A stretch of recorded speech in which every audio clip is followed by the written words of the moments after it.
éternel, notre Père et notre Dieu.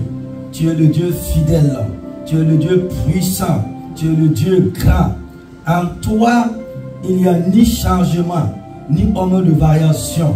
Reçois l'adoration et la louange qui vient des lèvres de ton peuple maintenant. Seigneur, Seigneur, parle-nous. Seigneur, parle à notre cœur, Seigneur Dieu, car la croix nous a réconciliés. Seigneur, l'œuvre de la croix nous a pardonné et tu nous as appelés à marcher tous les jours de notre vie dans ce pardon-là, comme tu nous as pardonné quand on était loin de toi, quand on était ton ennemi, quand on ne voulait pas te prier, quand on ne voulait pas être reconnaissant à toi de ce que tu as fait pour nous, cette belle terre que tu nous as donnée.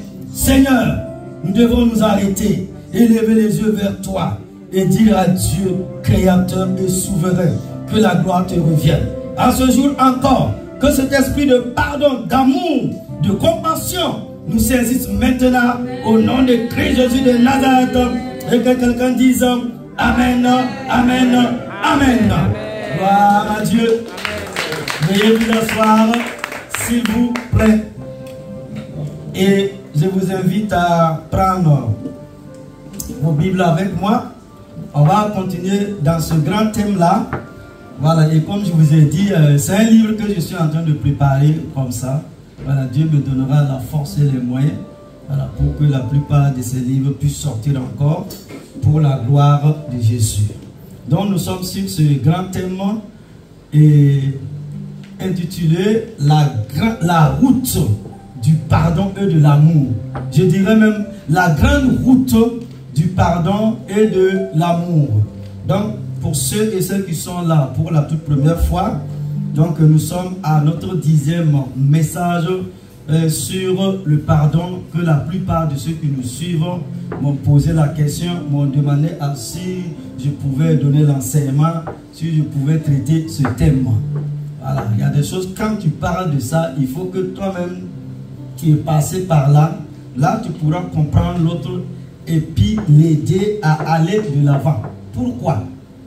La femme enceinte là pourrait dire à la jeune fille qui n'est pas encore enceinte là, hein, quand tu tombes enceinte là, voici les épreuves, les douleurs, tu as un maux de tête, il y a des vomissements, des choses comme ça. Parfois tu n'es pas bien dans ta peau, n'est-ce pas? C'est une des réalités de la vie. Donc c'est des messages que vous pouvez retrouver sur YouTube, sur ECB TV. Premièrement, comment réussir à aimer dans la persécution, partie 1. Deuxièmement, comment réussir à aimer nos ennemis, partie 2. Troisièmement, troisième message, ce qu'est le pardon et ce qu'il n'est pas. Quatrièmement, comment réussir à pardonner l'impardonnable. Cinquièmement, l'acte du pardon. Sixièmement, l'histoire de deux débiteurs racontée par notre Seigneur Jésus-Christ. Septièmement, le pouvoir de pardonner. Et j'ai ouvert une parenthèse.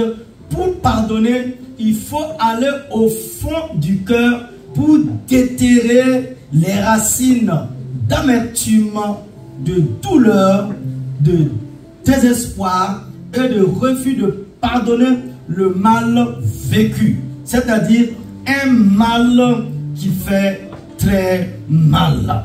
Le processus du vrai pardon est donc complexe et délicat.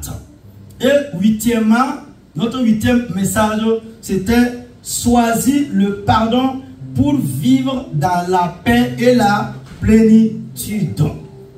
Neuvièmement, ce que nous avons vu dimanche passé, entre vérité et réalité. Quand nous sommes sur la route vers le pardon. Et aujourd'hui, dixièmement, voici le titre que j'ai donné à l'enseignement sur la grande route du pardon.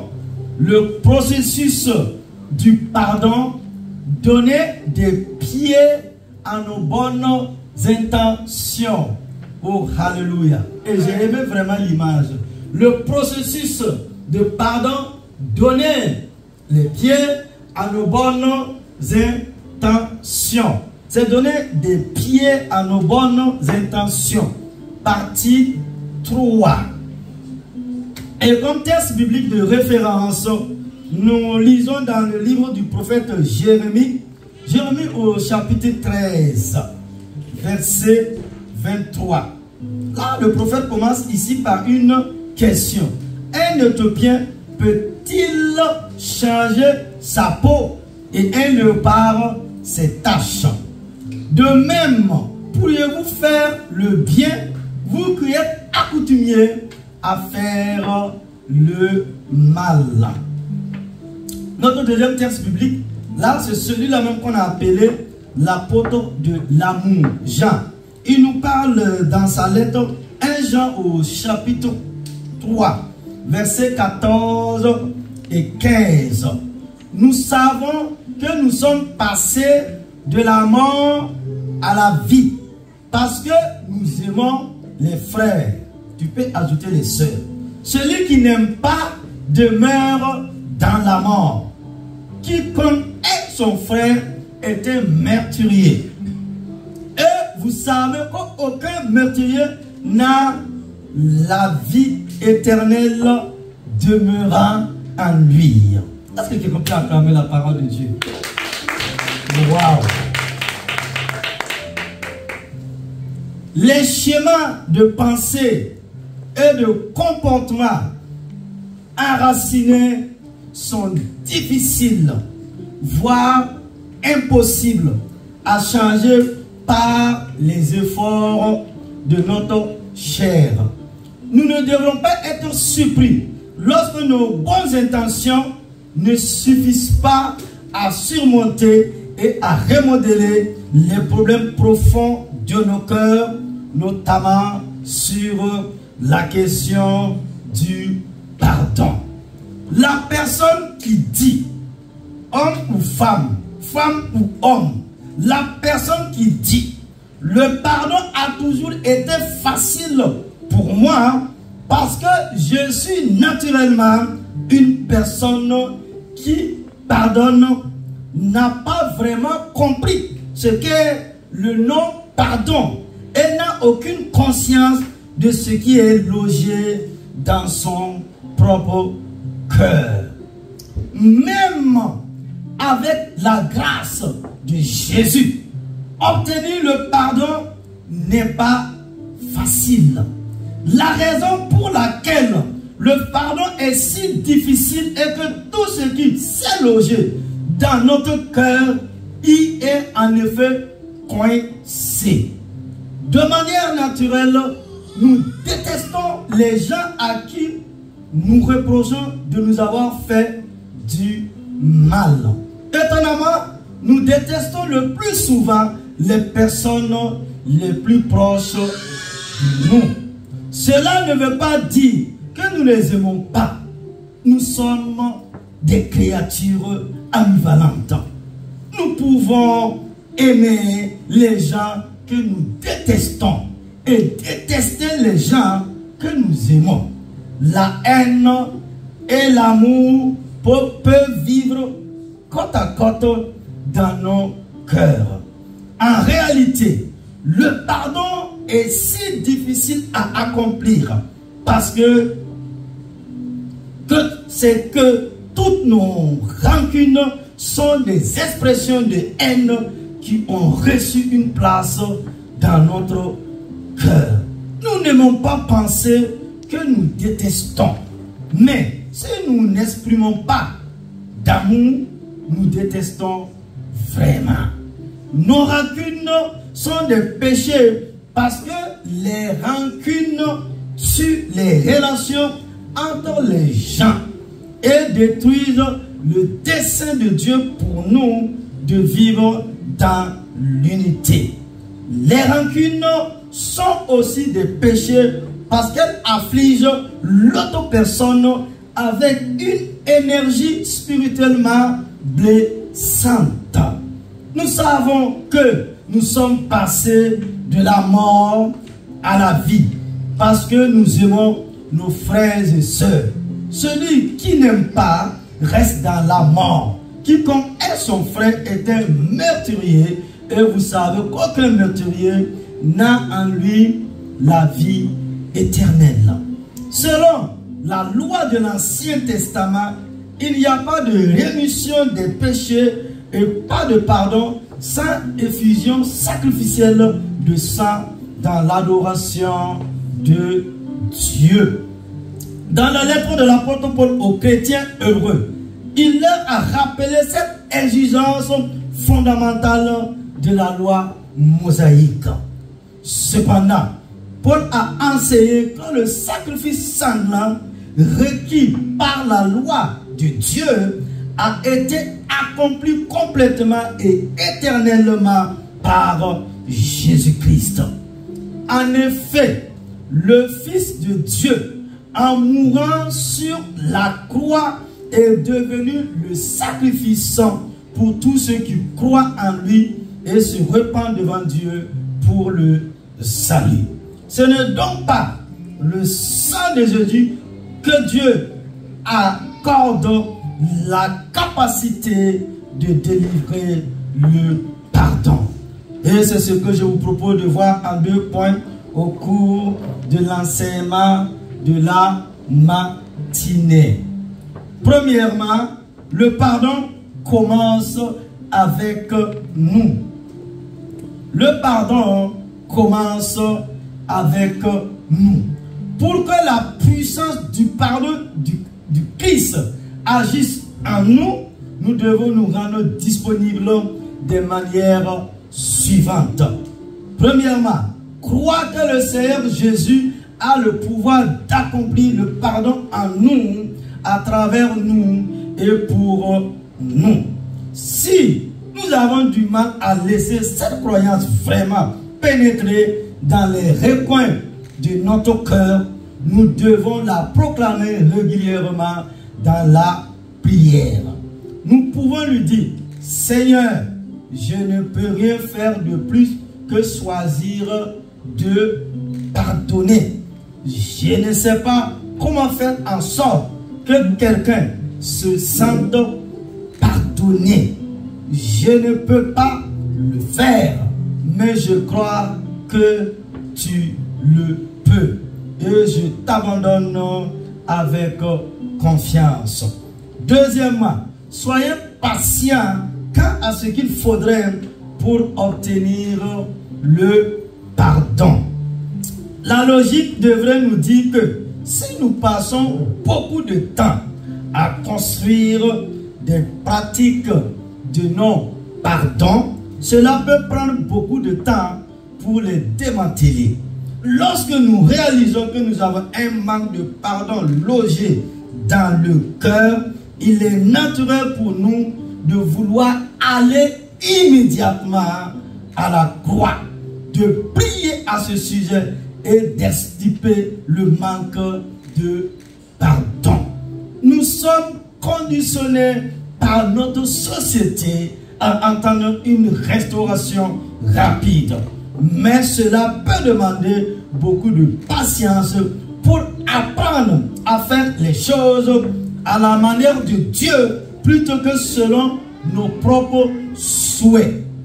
La guérison vient de Dieu, mais le style de vie du pardon rendu grâce à notre discipline fidèle consistant à laisser Christ Jésus vivre en nous. Pardonner comme le Seigneur vous a pardonné nécessite une discipline. Nous dit l'apôtre Paul dans Colossiens au chapitre 3, les versets 12, 13 et 14. Petit C, sinon troisièmement, cherchez dans la prière à devenir empathique avec ceux qui, selon nous, nous ont fait du tort. Parce que le Seigneur veut que nous entrons dans la vraie guérison. Je dis la vraie guérison. C'est comme s'il nous disait: vous traverserez Gethsémane comme je suis passé par Gethsémane. Considérons ce que cela signifie.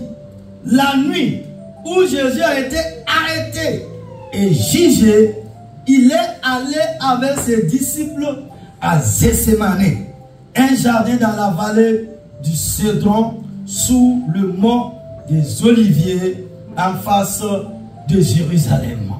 Cette nuit-là, dans une prière fervente et dans l'angoisse, Jésus lutta et accepta le dessein de Dieu. Il prendra sur lui le fardeau des péchés de l'humanité. Il boira la coupe de la colère des nations. Nous dit Jérémie le prophète au chapitre 25, verset 15 à 17. Il prendra en lui et deviendra notre péché. Psaume 24, 3. Cette mort spirituelle de la séparation d'avec son Père en devenant notre péché. Devenir notre péché, devenir un avec nous, était nécessaire pour accomplir la loi de Dieu. Selon 2 Corinthiens au chapitre 5, verset 21. Lorsque nous faisons l'expérience de la prière de Gethsémani en relation avec une personne qui a besoin de notre pardon, nous disons au Seigneur, aide-moi à sympathiser avec lui. Prends-moi dans ton cœur. Fais-moi sentir sa douleur, sa peur, son doute, son chagrin, sa colère, son insécurité. Une telle prière honnête est destinée à ouvrir nos esprits et nos cœurs pour ressentir l'empathie avec la personne même qui nous a violés. Lorsque nous rentrons dans l'unité avec Jésus, alors qu'il s'identifie au péché de l'autre, les lignes qui nous séparent s'estompent. On perd le sens de nous. C'est-à-dire, nous, les gentils, on est gentils. Et deux, les méchants. Nous commençons à changer notre attitude d'être la partie blessée ou le noble martyr. Nous commençons à voir ce que nous avons pu faire pour amener l'autre à se comporter de manière blessante. Nous commençons à sentir quelle vulnérabilité en nous a attiré le mal de l'autre personne. Nous pouvons aussi reconnaître comment nous avons tous, les deux, été affectés par le péché de toute l'humanité. Nos prières changent. Et de Dieu, aide-moi à pardonner à cet individu qui ne le mérite pas. Elles deviennent Dieu. Nous sommes pris dans des réactions pécheresses. Pardonne-nous. Nous nous sentons au pied de la croix. Tous les deux pécheurs implorant la miséricorde de Dieu. Appliquez cela à votre mariage ou à une amitié proche. Il peut vous sembler que votre partenaire porte des jugements et vous blesse continuellement avec des critiques. Mais lorsque vous entrez dans la prière de Gethsémani avec Jésus, vous entrez dans le cœur de votre partenaire avec empathie et compréhension. Et nous arrivons à notre grand 2. Deuxièmement, les 6 étapes pour obtenir le pardon. Grand 2, les 6 étapes pour obtenir le pardon. La capacité de pardonner est une affaire individuelle et est influencée par la personnalité, le tempérament, les normes sociales et culturelles, la maturité spirituelle, la préparation et la relation avec Dieu. Aucune formule ne peut être utilisée pour garantir le succès. Cependant, en cherchant à avancer dans le processus de pardon, nous pouvons identifier les étapes suivantes qui sont très importantes. Premièrement, le désir honnête de se libérer du fardeau du non-pardon. Personne ne peut vous forcer à pardonner. Et le pardon n'arrivera probablement pas si vous n'êtes pas motivé par la volonté de pardonner. Faire un tel choix peut être très difficile, surtout si la blessure est récente et que la blessure est personnelle. Le temps aide à développer de nouvelles perspectives moins assombries par l'émotion. La logique des avantages du pardon atténuera la douleur et souvent une capacité à répondre avec humour brisera la lourdeur et deviendra thérapeutique. 2. Asseyez-vous avec un client ou un ami impartial et discutez de la situation qui nécessite le pardon. N'essayez pas plutôt d'être votre propre conseiller, car vous ne verrez probablement la situation que de votre point de vue et en relation avec vos propres blessures ou amertume. Parlez de cela avec un ministre de la prière, c'est-à-dire un homme de Dieu, un pasteur, vous donnera le point de vue d'une autre personne et vous permettra de clarifier et d'exprimer vos sentiments. Le premier à présenter son cas semble avoir raison, jusqu'à ce qu'un autre s'avance et l'interroge. Oh, alléluia. Nous dit Proverbe au chapitre 18, verset 17. Ne demandez pas conseil à quelqu'un qui nourrit manifestement ses propres rancunes et ses propres jugements. Choisissez une personne neutre qui n'a aucun intérêt dans la situation qui a causé la blessure. Choisissez une personne qui écoute bien, qui est sage et qui ne portera pas de jugement rapide. Soyez honnête avec votre ministre ou ami. Écoutez et réfléchissez sérieusement à ce qu'il dit. Ensuite, sous la direction de votre priant ou ami, présentez le problème au Seigneur dans la prière. Alléluia. Troisièmement, priez spécifiquement au sujet de la personne ou de la situation qui est au centre d'un problème de pardon.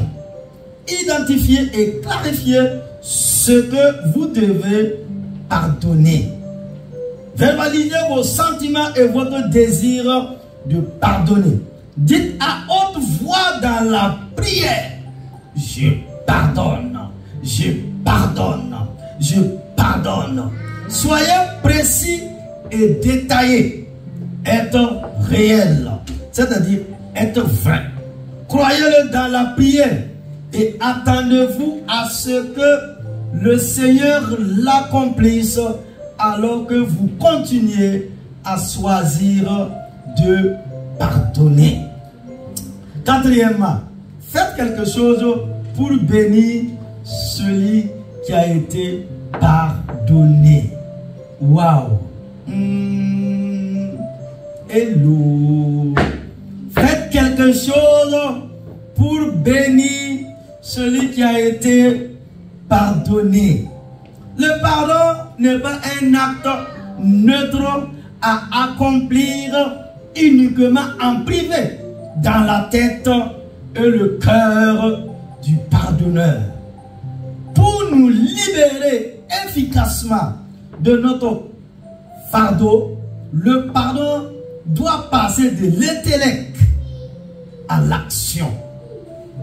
Le don gracieux du pardon de Dieu n'est pas du tout un don si nous le plaçons tranquillement, non ouvert sur une étagère. Pour entrer dans la plénitude de son pouvoir de réconciliation, le don du pardon doit être déballé, chéri et partagé.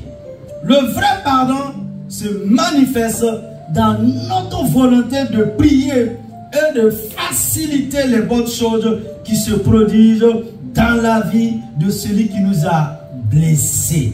Sans l'effusion de notre bénédiction pour celui qui nous a blessés, nous manquons le but de notre pardon et nous manquons de la bénédiction, de la grâce que Dieu a pour nous. Nous le voyons à travers ces deux passages de la Bible. Vous tous vivez en harmonie les uns avec les autres. Être sympathique, aimer comme des frères, être compatissant et humble.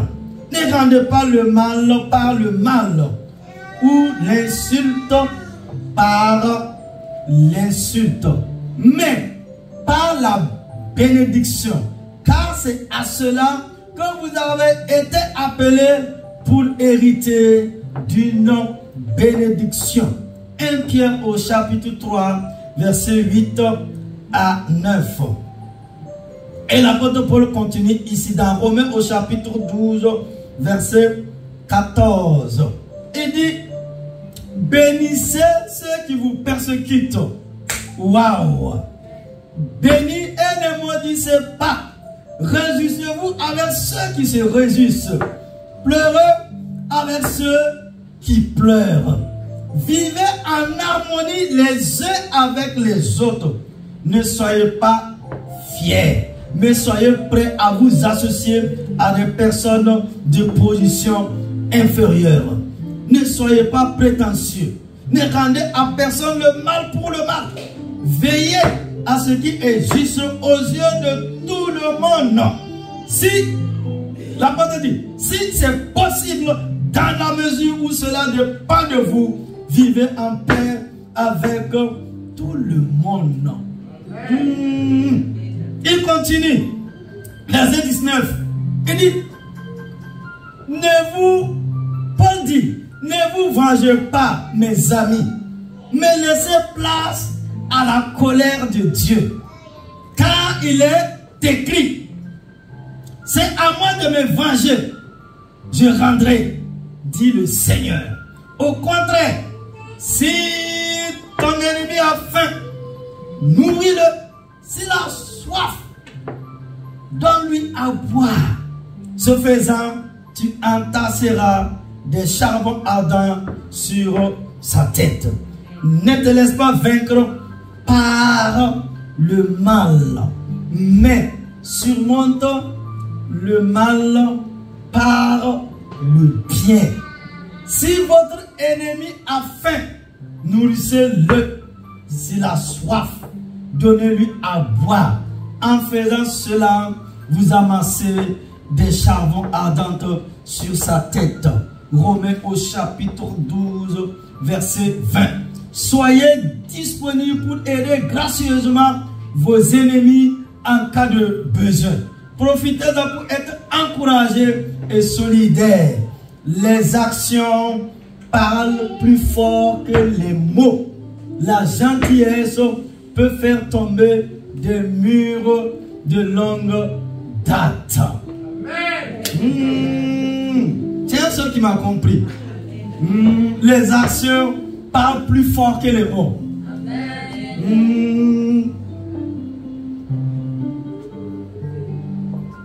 Paul nous dit, il dit l'ennemi là, il dit tu dois le bénir. Regardez, la loi du ciel, la pensée de Dieu, la manière dont Dieu voit les choses. Paul dit, quand ton ennemi là, nous sommes au 21e siècle, il dit quand ton ennemi a faim là, va lui donner à manger. S'il n'a pas d'habits là, va lui donner des habits. Hey, dans notre pensée cartésienne, parce qu'on a été influencé par le siècle des Lumières. Tu as voulu m'écraser là, moi je t'ai eu là.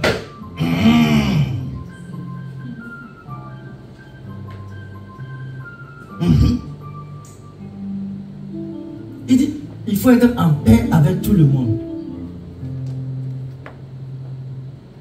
Car Dieu dit, à moi la vengeance, à moi la rétribution. Quelle chose là? Je parle à ton cœur, mon ami.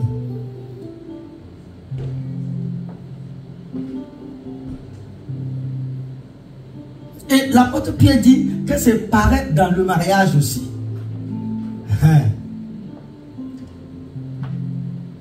Pourquoi il dit ça? Hein? Pourquoi Pierre dit ça? Hein, homme de Dieu? Parce que les premières heures là, et les bisous. Après, ça va se donner deux pour dormir.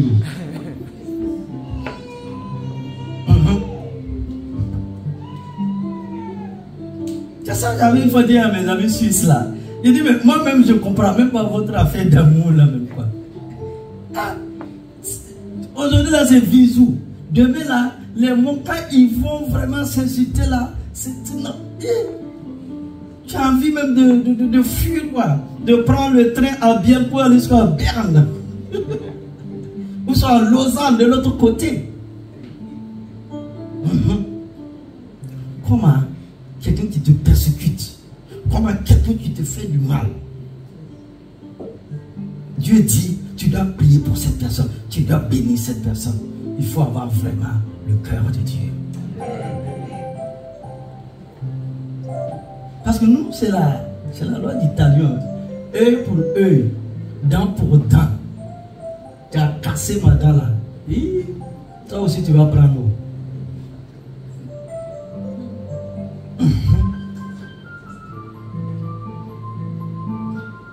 Que Dieu nous aide.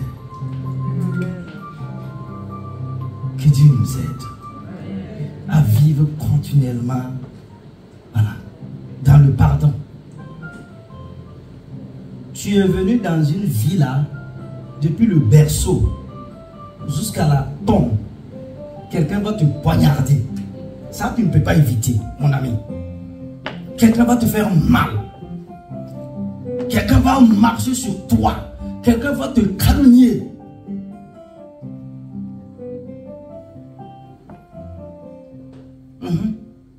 Mais si tu as compris les principes de Dieu là, quelqu'un va se lever même contre toi.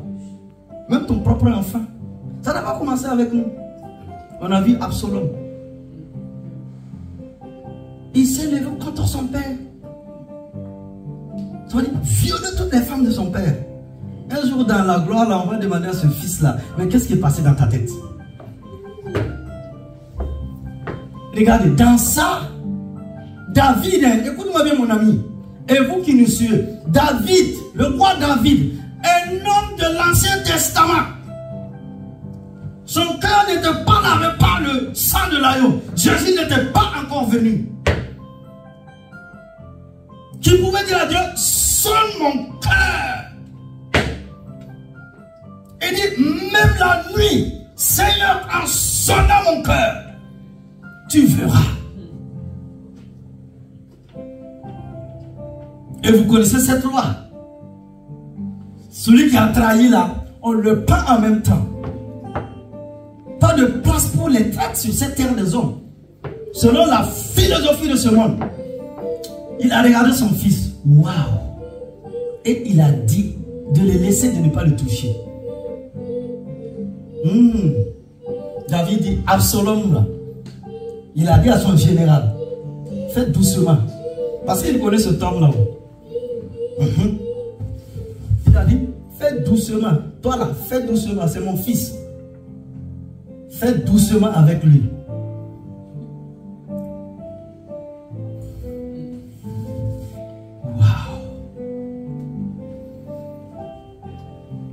Les actions parlent plus fort que les mots.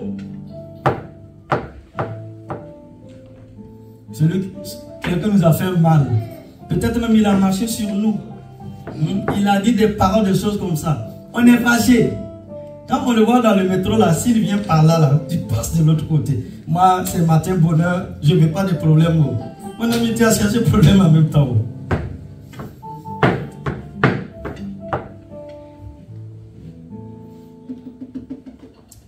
Le non pardon, quand je vais arriver au 12e, 11e, 12e, jusqu'à 15 messages, le non pardon peut bloquer la délivrance et la guérison.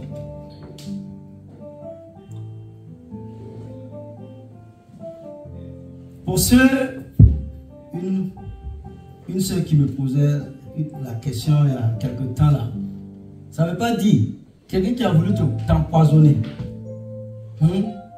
Dieu t'a délivré, tu l'as pardonné. Ça ne veut pas dire que tu vas aller t'asseoir encore avec cette personne pour manger. Vous êtes d'accord avec moi? Ah non! Mais dans ton cœur là, il faut le libérer. Il prend son chemin, tu prends ton chemin. Mais s'il a un problème, tu as entendu là, il faut le faire comprendre que vous n'êtes pas pareil. Va le bénir. C'est au-delà. Mais ça ne veut pas dire que tu vas t'asseoir encore. Et puis il va mettre encore le poison. Jésus a dit, mais on a été sage. Hein? Comme quoi? Être sage comme des colons. Et prudent comme des serpents.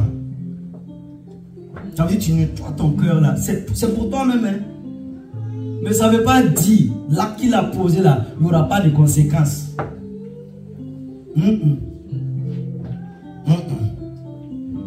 Cinquièmement, j'ai dit, les actes parlent plus fort que les mots. L'acte que nous allons poser. Cinquièmement, soyez prêts à souffrir pour accomplir le dessein de Dieu. Soyez prêts à souffrir pour accomplir le dessein de Dieu. Parfois, Dieu ne peut pas atteindre une personne qu'il veut sauver parce que la personne n'écoute pas.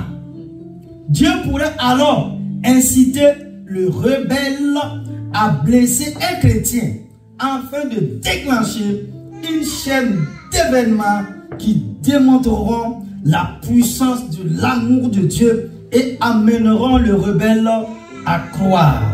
Si un chrétien est fidèle à son appel, il entrera dans la prière de Gethsémani lorsqu'il est persécuté ou blessé. Deviendra un avec l'autre, à travers le processus de pardon, commencera à bénir celui qui l'a blessé. Cet acte de pardon et de bénédiction, c'est quand on construit un pont par lequel l'amour de Dieu peut couler dans le cœur de la personne rebelle. Pourquoi les non-chrétiens nous persécutent-ils? Voilà une question. Je vous pose cette question. Pourquoi les non-chrétiens nous persécutent-ils? Pour de nombreuses raisons. Mais l'une des plus importantes est qu'il se peut très bien que Dieu les incite à utiliser ces événements pour transformer leur cœur, les bénir et par la suite bénir les autres. C'est pourquoi, historiquement, le sang des martyrs a toujours été la sémence de l'Église. Dieu considère ce processus de la prière, du pardon et de la bénédiction de Gethsémani comme l'un de ses outils d'évangélisation les plus puissant. C'est ainsi que notre souffrance peut être utilisée pour les desseins de Dieu. Nous sommes sa porte rentrée dans le cœur des enfants récalcitrants du Dieu. C'est pourquoi nous devons nous attacher à Christ notre Seigneur et à son exemple d'amour qui pardonne. Nous devons pardonner aux autres leurs péchés contre nous et prier pour ceux qui nous persécutent et sont méchants envers nous. Nous dit Jésus dans Matthieu au chapitre 5, verset 11 à 12, 1 Pierre au chapitre 3, verset 15 à 17. Église, c'est pourquoi, historiquement, le sang des martyrs a toujours été la sémence de l'Église. Waouh! Le sang des martyrs a toujours été la sémence de l'Église. Et nous le voyons avec la mort d'Étienne. Ces hommes-là, ces méchants, ces violents qui étaient en train de lapider Étienne. Étienne n'a rien fait, n'a pas volé. Il a prêché l'évangile. Et ils l'ont lapidé. Et cette mort, mais d'une manière atroce, mais ça fait mal. Mais un homme était assis ce jour-là, il était assis comme ça, et tout le monde est venu déposer leur manteau, leur sac, leur habit. Ça veut dire qu'il était en train de surveiller comment Étienne agonisait, comment Étienne mourait. Et quand Étienne était à terre, il regardait cet homme. Cet homme aussi regardait Étienne. Le ciel, Papa bon Dieu et les gens aussi regardaient Étienne et Saul de Tarse.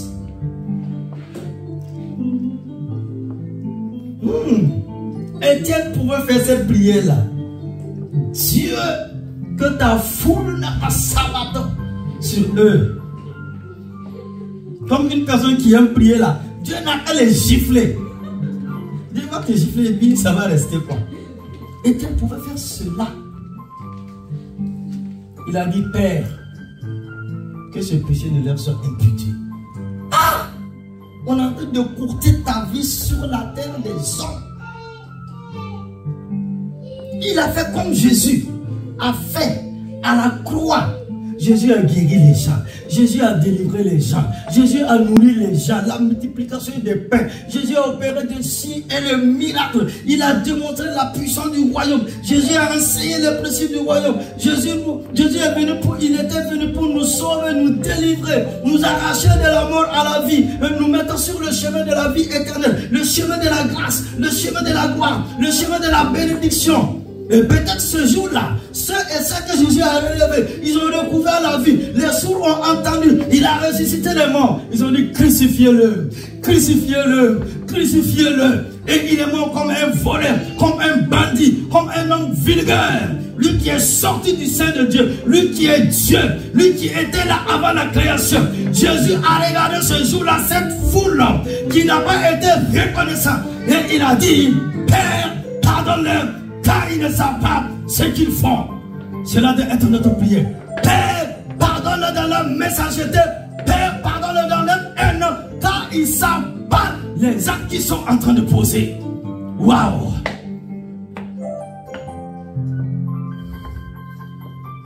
Étienne a regardé Jésus mourir. Et il a fait exactement. Vous savez, notre modèle là, c'est Jésus. Étienne a fait pareil. Quand j'étudie la vie de cet homme-là, je dis waouh! Nous-mêmes, c'est pas la vie, hein? On t'a piqué un peu, on a marché sur toi. Waouh! Et d'autres disent jusqu'à la tombe. D'autres vont dire, mais si c'est pas au ciel, je ne vais pas te pardonner. Mon ami, s'il te plaît, qui a dit même que tu seras au ciel là-bas? Tu connais le chemin?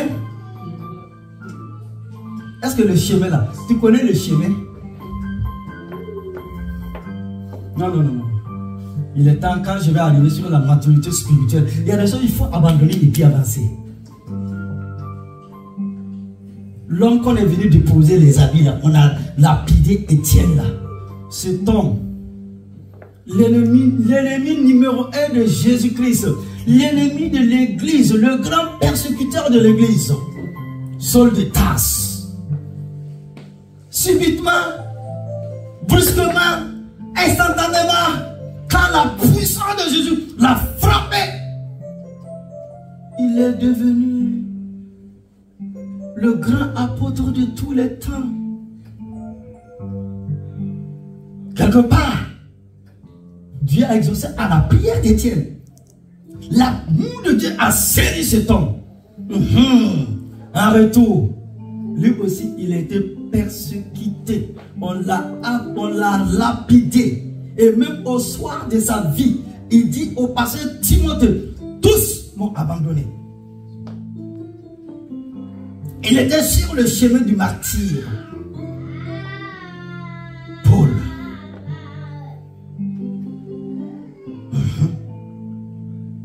Il a manifesté la vie. Donc, derrière chaque souffrance, derrière chaque épreuve, derrière les choses que nous pouvons vivre, au-delà de ces choses-là, Dieu a réservé des grandes bénédictions pour toi et pour moi, mon frère, ma soeur.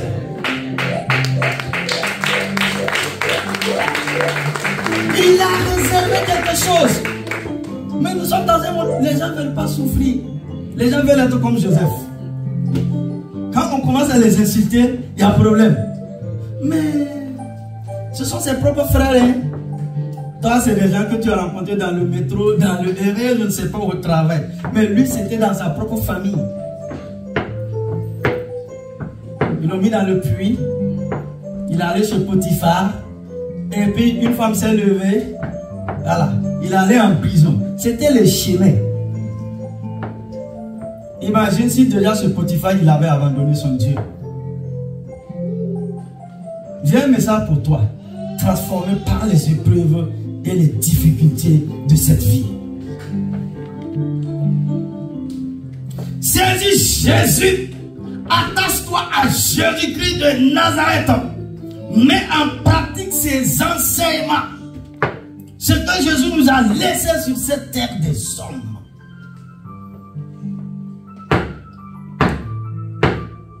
Sixièmement, rechercher la réconciliation.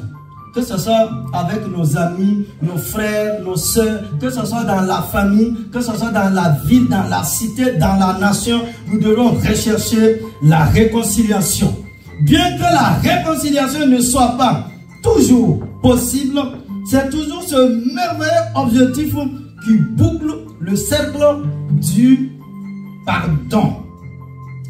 Les personnes qui ont été séparées par l'orgueil et le péché surmontent leurs différences par le pardon et la bénédiction et se rassemblent dans de nouvelles compréhensions et des relations restaurées.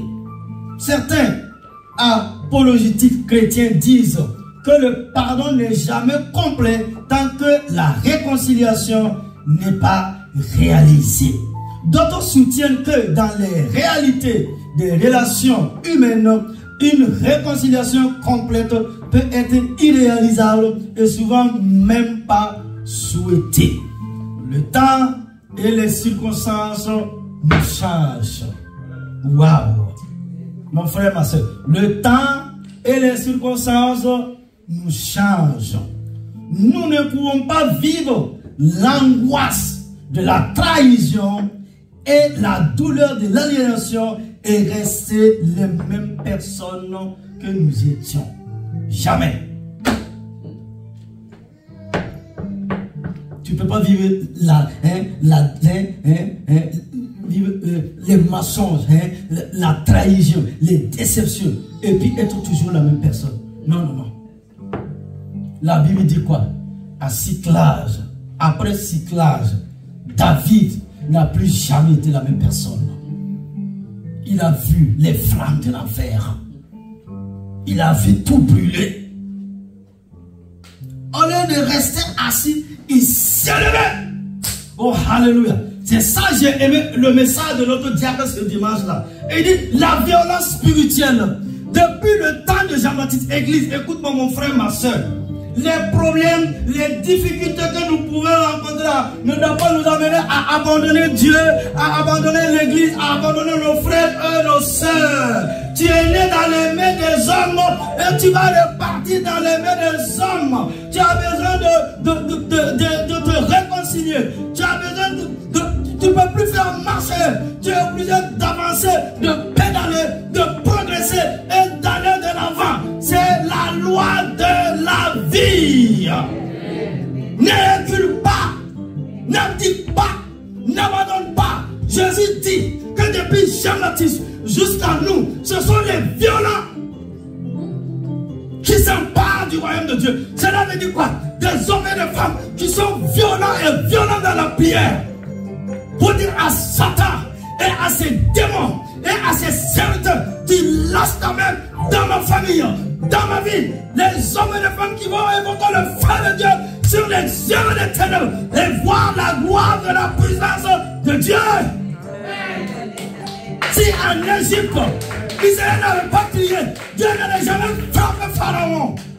Si à Babylone, les derniers n'ont pas gêné après 80 ans, il a violé pendant 21 jours.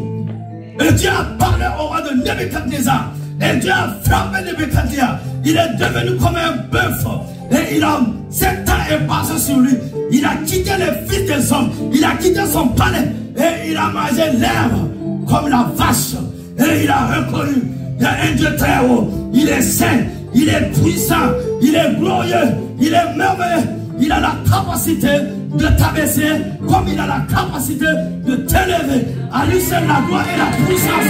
Quand il a parlé, il a parlé. Pour avoir peur. Tu n'es pas un échec. Non.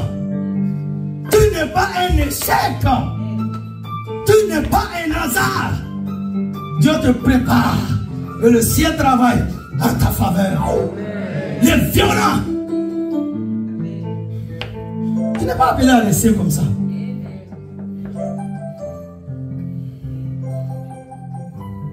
Je sais que le diacre nous disait.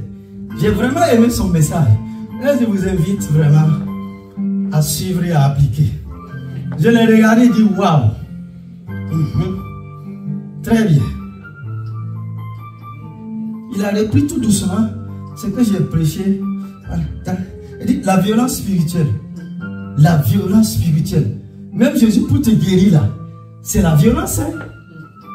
Un jour quand Jésus a cherché les démons, parce que les Élie, les Élisée, les Moïse et les Josué là, Jésus a arrêté le soleil, mais il n'a jamais cherché les démons.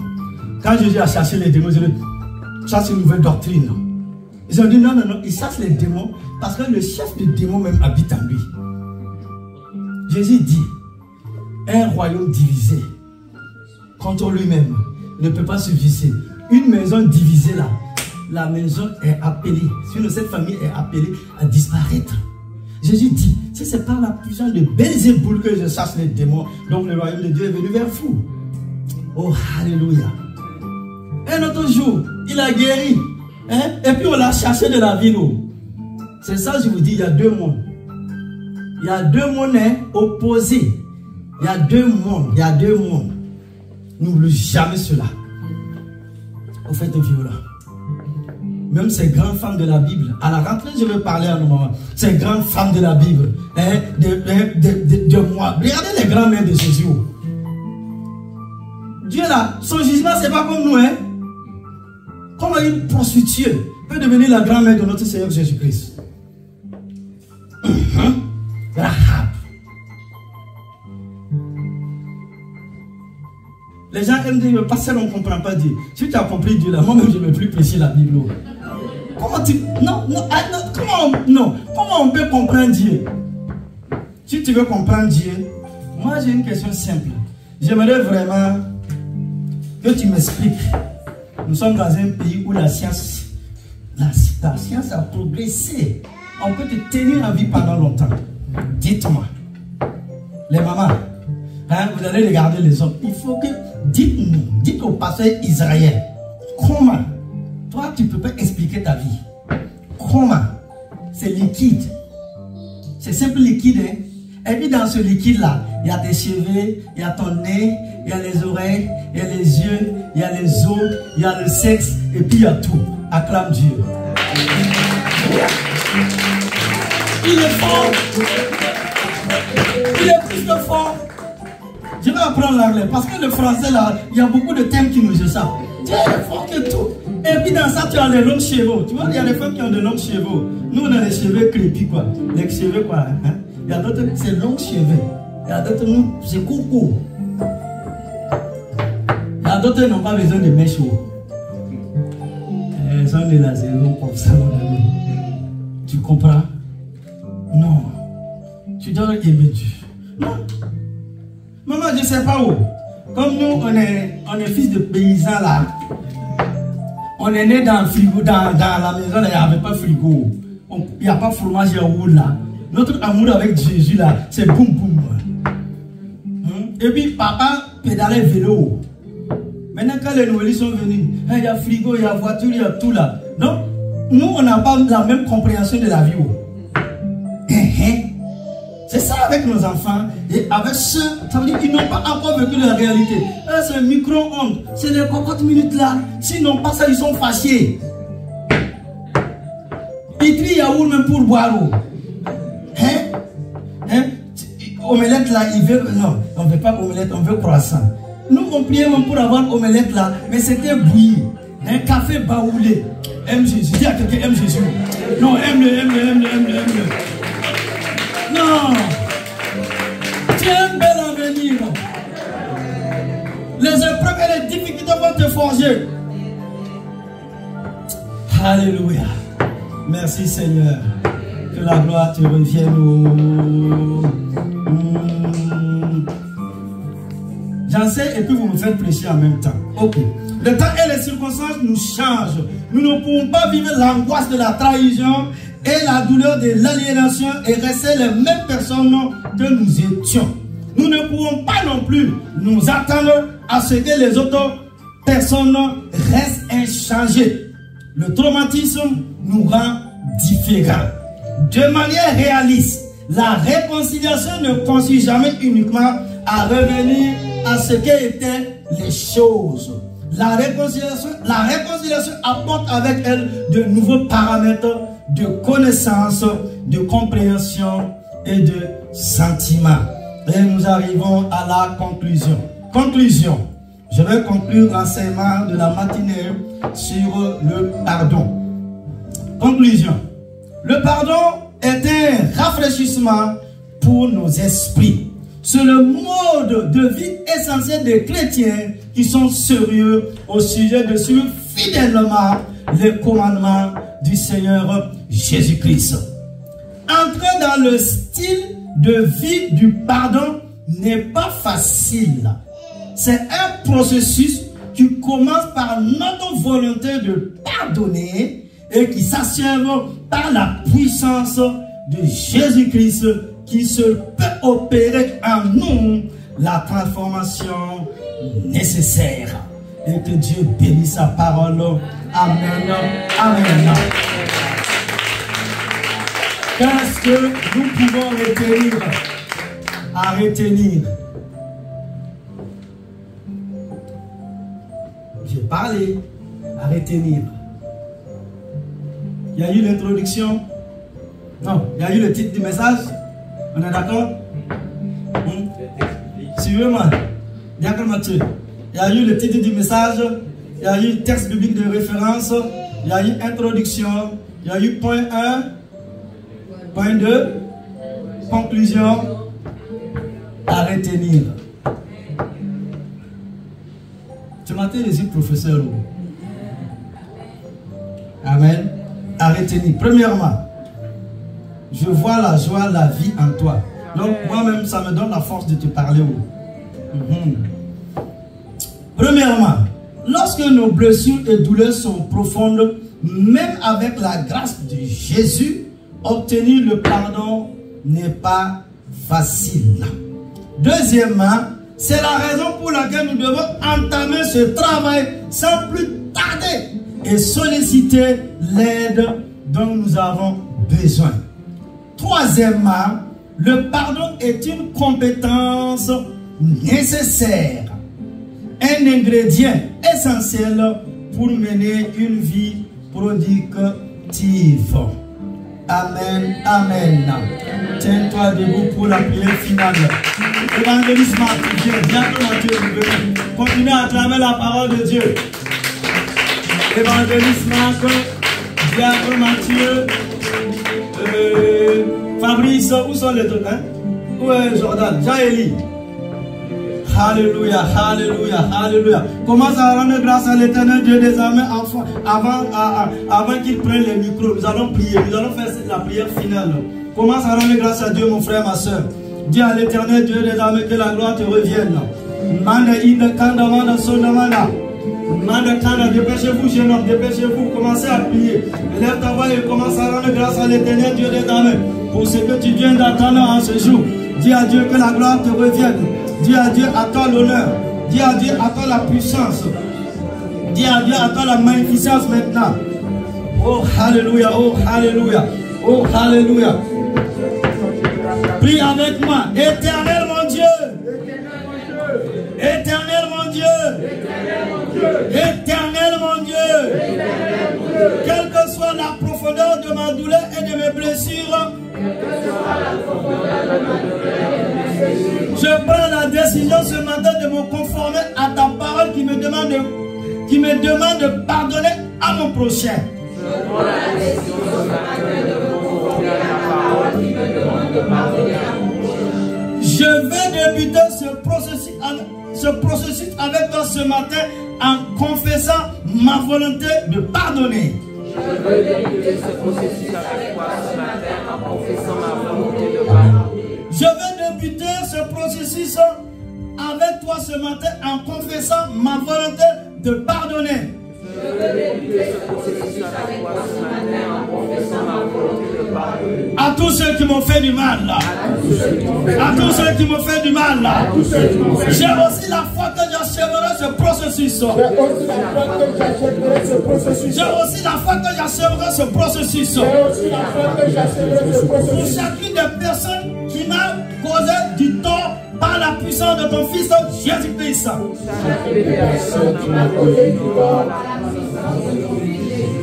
Lui seul peut opérer en moi la transformation nécessaire. Lui seul peut opérer en moi la transformation nécessaire. Lui seul peut opérer en moi la transformation nécessaire. Lui seul peut opérer en moi la transformation nécessaire. Accompagne-moi. Accompagne-moi. Accompagne-moi. Accompagne-moi. Accompagne-moi. Accompagne-moi. Guide-moi, Père. Guide-moi, Père. Guide-moi, Père. Guide-moi, Père. Guide-moi, Père. Guide-moi, Père. Guide-moi, Père. Au nom de Jésus. Au nom de Jésus. Au nom de Jésus. Éternel Dieu, guide-moi dans le chemin du pardon. Éternel, guide-moi dans le chemin du pardon. Éternel Dieu, guide-moi dans le chemin du pardon. Accompagne-moi dans ce chemin-là. Transforme-moi. Change-moi. Transforme-moi. Change-moi. Toute douleur, toute angoisse, toute amertume, toute blessure dans mon cœur. Dans mon cœur. Éternel Dieu, guéris mon cœur. Guéris mon cœur. Guéris mon cœur. Par l'onction de ton esprit. Par l'onction de ton esprit. Par l'onction de ton esprit. J'ai besoin de ta guérison divine. J'ai besoin de ta guérison divine. J'ai besoin de ta guérison divine. À ce qui d'adoration. Au nom de Christ Jésus. Au nom de Christ Jésus. Amen, amen, amen. Amen, amen, amen. Amen, amen, amen. Amen, amen, amen. Rends grâce à l'éternel.